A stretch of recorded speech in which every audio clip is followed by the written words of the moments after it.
Hi everyone, we're back with a quick and easy stovetop mac and cheese.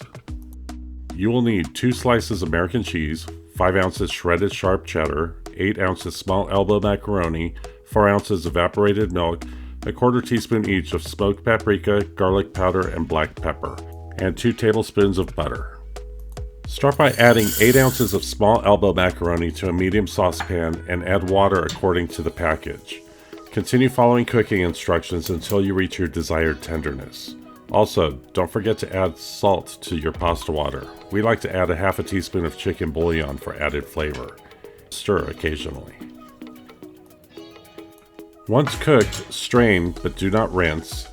Add pasta back to the saucepan and add 2 tablespoons of butter along with your spices. Stir until butter is melted.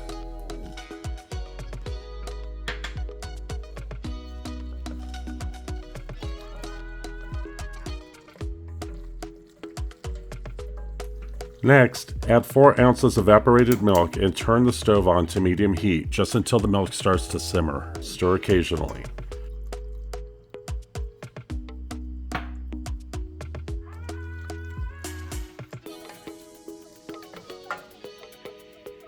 Once the evaporated milk starts to simmer, turn the heat off and add 2 slices of American cheese and 5 ounces of shredded sharp cheddar or cheese of your choice.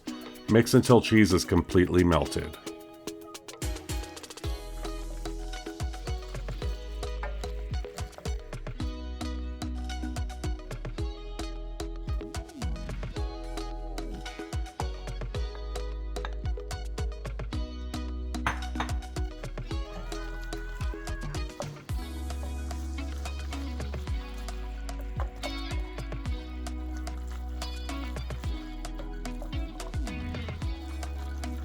Once melted, you are ready to go. This mac and cheese is kid approved and is great as an afternoon snack or as a side dish, and it can be made in the same amount of time as those boxed mac and cheeses. We hope you enjoyed this video on how to make a quick and easy stovetop mac and cheese. Thank you for watching and please consider subscribing. Enjoy!